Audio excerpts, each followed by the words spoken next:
दोस्तों नमस्कार। आज मैं बातें करूंगा दुनिया की सबसे कठिन तीसरी परीक्षा के बारे में, जिसका नाम है यूपीएससी, जिसका रिजल्ट अभी कल आया है। और राजकीय पदों पे जाने की जो युवाओं में ललक बढ़ी है और अपनी प्रतिभाएं जो दिखा रहे हैं, उनको तो सैल्यूट करने का मन करता है। दुनिया की तीसरी सबसे कठिन परीक्षा के बारे में बता देता हूं। यही लोग हैं जो कि देश को चलाते हैं, यही हमारे रत्न है, नवरत्न है, कुछ भी कह लें, हीरा है, क्या है, जवाहरात है, सोना है, चांदी, जो कि इस देश को एक दिशा और दशा देते हैं। दुनिया की पहली जो सबसे कठिन परीक्षा है उसके बारे में बता देता हूं, जिसका नाम है गांव, जो कि चाइना में हुआ करती है। और दुनिया की दूसरी सबसे कठिन परीक्षा है जिसका नाम है IIT JEE। और तीसरी यूनियन पब्लिक सर्विस कमीशन यानी कि यूपीएससी जिसको बोला जाता है। इस बार टोटल 1016 अभ्यर्थी पास हुए हैं, जिसमें 664 पुरुष हैं और 352 महिलाएं हैं।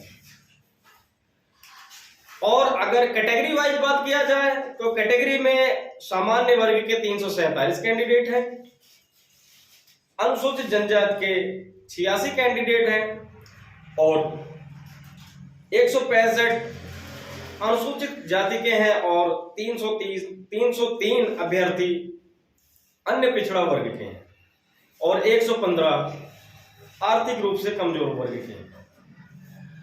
अगर बातें की जाए इसमें टोटल की, जो कि 5% से भी ऊपर का रहा है, वो मुस्लिम समुदाय का रहा है। और टॉप 10 में एक नौशीन नाम की महिला अभ्यर्थी हैं, उनका आता है नाम नौशीन टॉप 10 में। और ये 2011 से जिस प्रकार से अलग जगी है, वो अभी तक वो लो अभी और तेज होती चली जा रही है। मुस्लिम 2005 में एक बार, उस टाइम कांग्रेस की सरकार थी, तो डॉक्टर मनमोहन सिंह ने एक कमेटी का गठन किया था जिसका नाम है श्री राजेंद्र सच्चर कमेटी। 2005 में इस कमेटी का गठन किया गया था और सामाजिक, आर्थिक और शैक्षिक और राजनीतिक हालत का जायजा लेने के लिए कहा गया कि आप जाइए और मुस्लिम समुदाय की किस दशा और दिशा में है, इसके बारे में एक नया सा कानून, एक थोड़ा सा उनको लचीलापन दिया जाए, जो कि वो राजकीय पदों पे आ सकें या नौकरियों में आ सकें, इनकी हालत को सुधारा जाए। उस टाइम मुस्लिमों की जनसंख्या 14.2% थी पूरे देश में। और जब सच्चर कमेटी ने अपनी रिपोर्ट सौंपी तो उस टाइम यूपीएससी में मात्र 3% मुस्लिम का लोग थे। 2011 से जिस प्रकार से राजकीय पदों पे जाने की मुस्लिम समुदाय में ललक बढ़ी है, काबिले तारीफ। यूपीएससी ने अपना डेटा कल जारी किया है, जिसमें 1016 अभ्यर्थी पास आउट हुए हैं और टॉप 10 में एक महिला भी हैं। राजकीय पदों पे बैठने की जो ललक बढ़ी है इस समाज में, बहुत अच्छी, जबरदस्त। अब जरा सी आपको एक झलक दिखा देता हूं। इस रिपोर्ट का इतना प्रभाव पड़ा है जिसकी कोई हद नहीं। इस रिपोर्ट की वजह से थोड़ा सा मुस्लिम समाज को इस देश के बारे में करीब से जानने का मौका मिला है। राजकीय पदों पे जाने के बाद उनका कॉन्फिडेंस लेवल बढ़ा, इस राष्ट्र को जाना उन्होंने, राष्ट्रीयता घोर घोर के उनमें समाहित होती चली जा रही। सैल्यूट है। 2013 में 30 कैंडिडेट पास आउट हुए थे मुस्लिम समाज के। 2014 में 34 कैंडिडेट पास आउट हुए थे।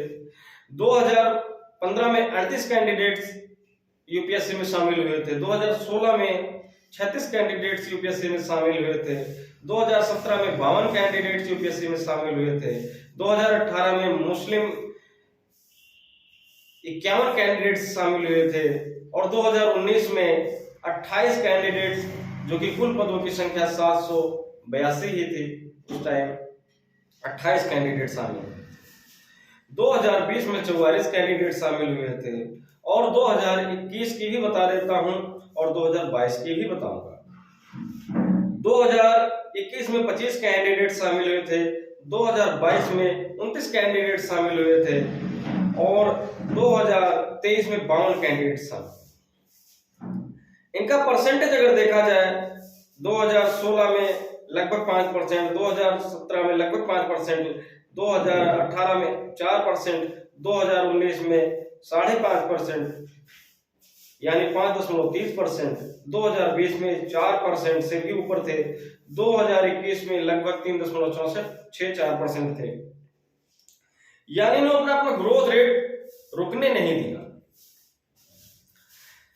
और जिस प्रकार से राजकीय पदों पे ये जा रहे हैं, जिस प्रकार से ये लोग मेहनत कर रहे हैं, इस देश को भी फायदा होगा, मुस्लिम समाज को भी फायदा होगा।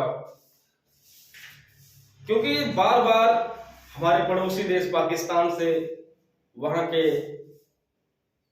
प्रधानमंत्री, राष्ट्रपति ये कहा करते हैं, हमारे देश के ऊपर एक आरोप प्रत्यारोप लगाते रहते हैं कि वहां पे मुस्लिमों के साथ भेदभाव किया जा रहा है, जबकि ऐसा जमीनी हकीकत में कहीं भी दिखाई नहीं पड़ता है।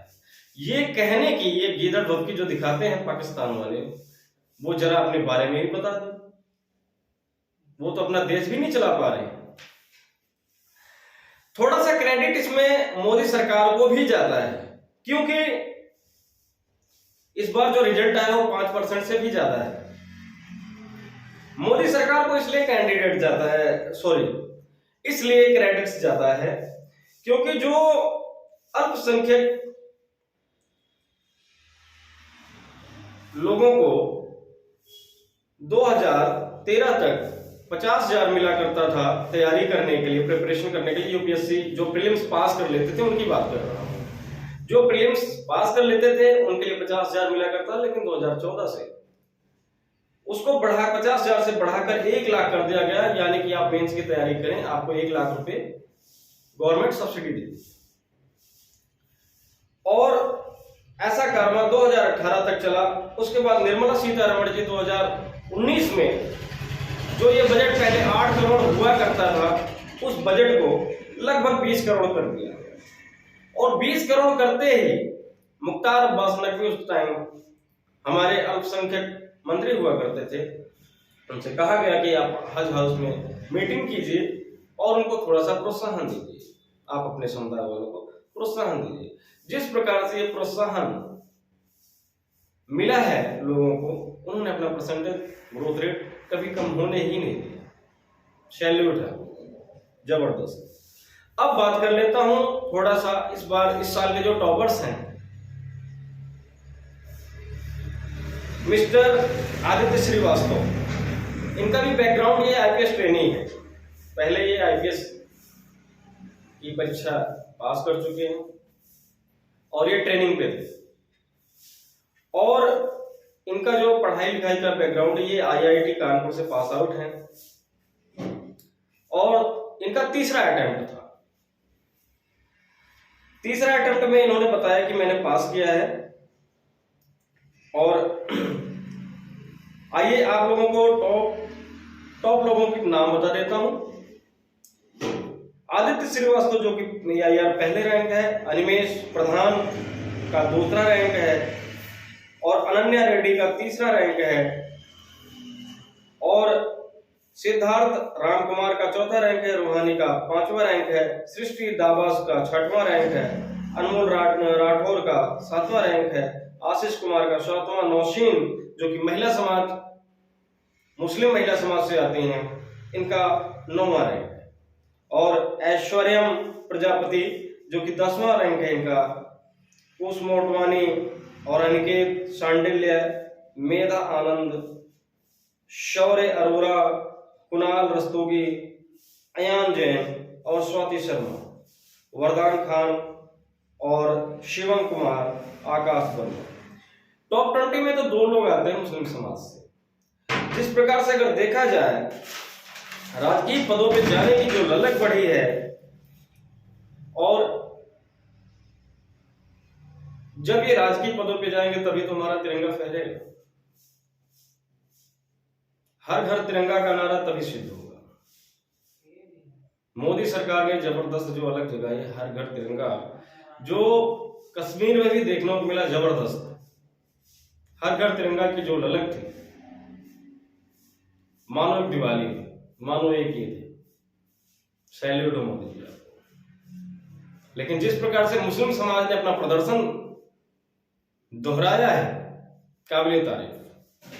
राजकीय पदों पे जाइए, देश की सेवा कीजिए और देश की आन बान शान को कभी घटने मत देना। यही आप लोगों के साथ मेरी शुभकामना है, सलाम है, सैल्यूट है। जय हिंद, वंदे मातरम।